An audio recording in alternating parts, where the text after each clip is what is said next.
في الواقع النقطتين اللي انا كانوا في دماغي اتكلم عنهم سيادتك جاوبت عنهم قوي، لكن برزت نقطة اهم، وانه المفروض ان احنا نفسنا كجمهور او كشعب نناضل.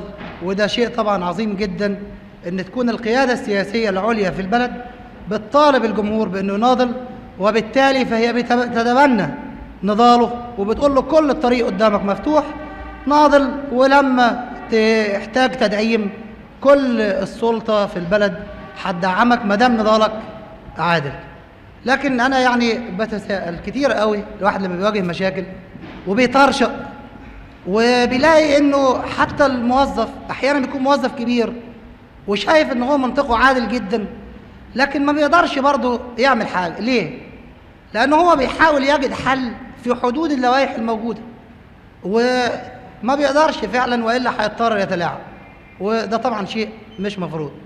وبالتالي أنا يعني بوجه رجاء إلى السيد زكريا محي الدين بصفته رئيس الوزراء وبالتالي على قمة الجهاز الإداري، إن هو يكون كويس جدا لو قال لكل المسؤولين أو كان نداء عام إلى كل المسؤولين في مواقع عملهم إن هم يتصرفوا ويبتدوا خاصة في المراكز الكبيرة يخرقوا اللوائح دي اللي موجودة من أيام المماليك، وهنحاسبهم على اللي عملوه.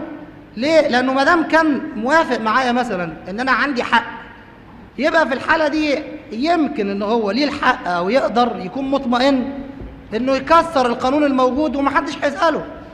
فيعني بوجه الرجاء ده تاني للسيد زكريا محي الدين إنه نبتدي نكسر القوانين بتاع المماليك دي وأيام محمد علي، وإلا بعض الناس كتير قوي يمكن لما تسمع كلام سيادتك خاصة إذا كان جمهور ما هواش على مستوى عالي من التعليم يقول لك الله، إذا كان جمال عبد الناصر مش قادر يهز الجهاز الحكومي تبقى الشغلانة مفيش فيها فايدة. ودي الحقيقة يعني حاجة الواحد بيلاحظها كتير قوي مع الناس. هو سيادتك يعني أنا قلت في الأول قطعا ما تقصدش إن أنا مش قادر يعني بمعنى العجز، وإنما إنه الشعب أو قوى الشعب العاملة أو التنظيم بتاعها أو تعبئتها هو ده الحل الوحيد. ودي تدخلنا في الموضوع الثاني اللي هو التنظيم السياسي. في الواقع بعتقد أن الحل الحاسم لكل مشاكل بلادنا في كافة المجالات هي في خلق تنظيم سياسي قوي وقادر على أنه يحرك هذه الجماهير. واللي يمكن بالصدفة طلعت غلطة أن احنا جينا نقول نامية قلنا نايمة. فالجهاز السياسي التنظيم السياسي أو بالتالي الاتحاد الاشتراكي العربي نرجو أن هو يحقق مزيد من الحركة والنشاط في الالتحام بالجماهير، وبرضه ما يخافش يعني. بس في ناس بتقول مشكلتك ايه؟ فالحقيقة يعني أنا خلاص مش عاوز أقول مشكلتي، هي مشكلتي إن أنا رجعت بقالي 5 أشهر ومش لاقي شغل، إنما ده مش مهم يعني، أنا مش ناوي أقولها يعني. معلش أصلها حاجة بسيطة أوي يعني، مهندس ماجستير مياه جوفية متعين مدرس جغرافيا في التربية والتعليم. معلش قاعدين بناضل وحناضل يعني، مش شغلانة إن أنا لازم أقول لحضرتك على الحاجات الصغيرة دي.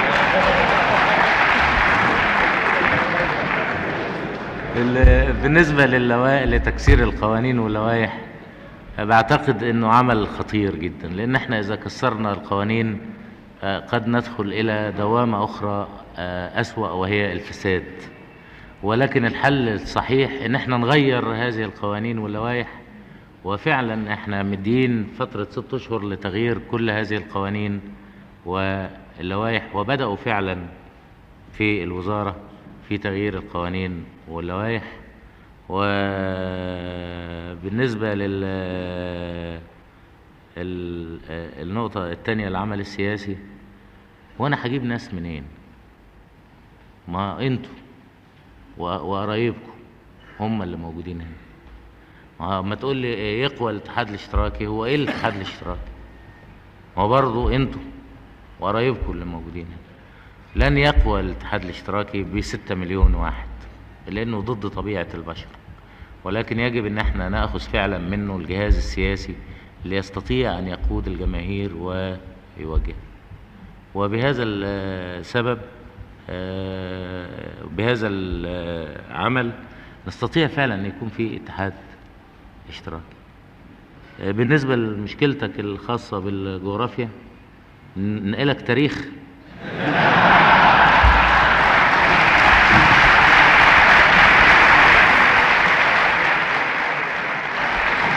بالنسبة لمشكلتك مشكلة الجغرافيا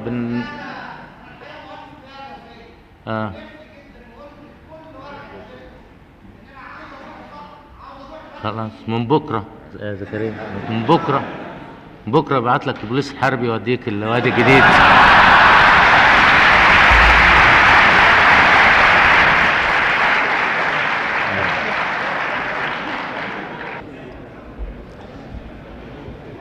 السيد الرئيس، في الأول سؤالين عايز أسألهم، وهو هل ملكية ال100 فدان تعتبر ملكية مستغلة أم غير مستغلة؟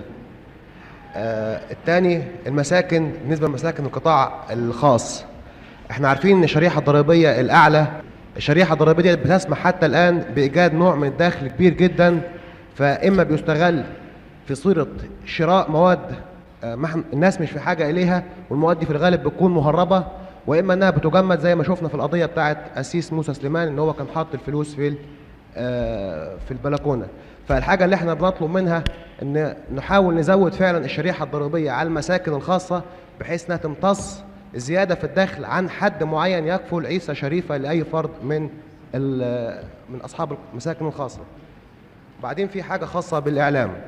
النهارده يمكن سيادتك قلت في حريه موجوده للصحافه. بالتالي في الفترة اللي احنا موجودين فيها النهارده في مجتمع بيعيد بناء نفسه، مش ممكن ندي حرية كاملة للصحافة، ولازم الصحافة يكون عليها نوع من التوجيه، لأن بنسمح هنا في هذه الفترة للناس اللي هم أعداء البناء الاشتراكي إن هم يتسللوا في خلال مقالاتهم وكتاباتهم، وإن هم برضه بيؤثروا على الطبقات العاملة من الشعب. الواحد بيقرأ مقالة في النهارده نمسك بعض الجرايد بنلاقي مقالات معتدلة ومقالات يسارية خالص ومقالات يمينية في نفس الوقت، فإحنا إزاي نسمح بوجود حاجات زي كده في مجتمع النهارده بعيد نفسه؟ فالنوع الحرية اللي احنا بنطلب بها للصحافة دي مش هو المطلوب في مرحلة مجتمع بيعيد بناء نفسه. وبعدين في نقطة خاصة يمكن بسيادة الرئيس، احنا كلنا عارفين المكان اللي بيتمتع بها السيد الرئيس في قلوب كل واحد من أفراد الشعب. بنلاقي حاجة في الأعياد وأعياد يوليا مثلا، في العيد الكبير العيد الصغير في المناسبات القومية، بنلاقي الجورنال بيبقى 24 صفحة، 15 صفحة منهم كل محافظة مثلا عاملة إعلان، وما هو إلا نوع من الإعلان الشخصي، سواء كان للمحافظ أو لرئيس مجلس المدينة. أنا أقترح إن احنا الفلوس دي لو كان فعلا الناس دي عايزة تعمل حاجة زي كده، عايزة تشارك، فالفلوس دي ممكن نوجه لنوع من الاستثمار الداخلي، كإصلاح مثلا، كإدخال كهرباء في قرية، أكتر من الناس دي تحاول تعمل دعاية. والملاحظ إن الجماعة يعني المحافظين دولت مش بيدفعوا الفلوس دي من جيوبهم، الفلوس دي بتندفع من القطاع الخاص نفسه.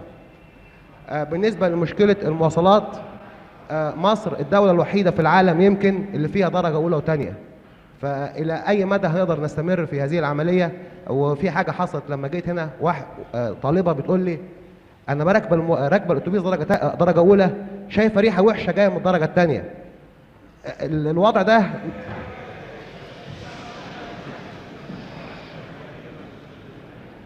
مصر الدولة الوحيدة لا في الدول الرأسمالية ولا في الدول الاشتراكية في درجة أولى وثانية. وبعدين برضه بنلاقي في نفس الوقت في نوع من الامتيازات موجودة لبعض فئات من المواطنين. فالطلب اللي احنا بنرجوه لو تمكنا فعلا من إلغاء الدرجة الأولى والثانية، ونحاول ما نديش أي امتيازات، وثمن تذكرة بدل ما يكون يعني ثمن تذكرة يكون ثمن تذكرة الدرجة الثانية فعلا، وما نديش اي اعفاءات. والناس اللي فعلا اللي هي تاخد اعفاءات النهارده ودي تمثل فئه كبيره جدا، نحاول نخليهم يدفعوا حق ثمن التذكره ديت، وبالشكل ده نقدر نقول ان في نوع من المساواه حصلت. مش المساواه، ما الحواجز اللي هي موجوده النهارده، واحد راكب الدرجه الثانيه وواحد راكب الدرجه الاولى.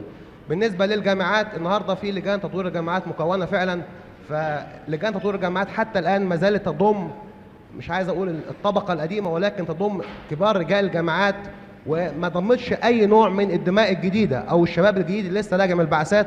فبطالب باسم مجموعه كبيره برضو من زمايلنا ان اللجان دي ندخل فيها فورا الناس اللي راجعين من الخارج، مش هم هيقولوا كل حاجه، انما عشان يشاركوا ويكون لهم مشاركه فعاله في تطوير الجامعات.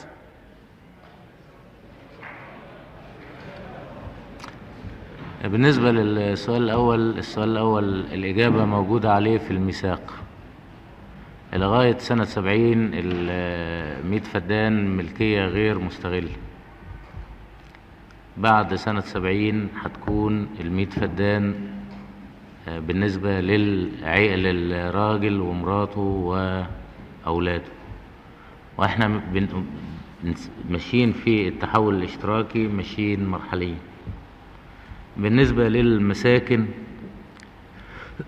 ما اظنش ان من المناسب النهاردة ان احنا نعمل شرايح، لان احنا برضو عايزين نشجع القطاع الخاص على انه يبني مساكن، واحنا فرضنا عليهم الحقيقة تخفيضات كبيرة جدا في الايجارات.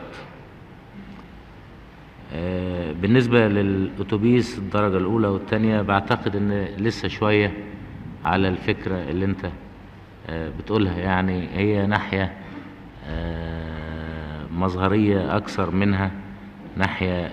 مفيش مثلا واحد بيركب الأتوبيس وفي البلاد اللي أنت بتقول عليها ومثلا هدومه فيها شحم ويلخبط عملية. لسه عايزين من ناحية التربية الثقافية ومن ناحية رفع المستوى مرحلة من المراحل. بالنسبة لبقية النقط السيد علي صبري بيشوفها، اقتراحاتك اللي بالنسبة للجامعة والكلام التاني و يعني بيمشوا فيها.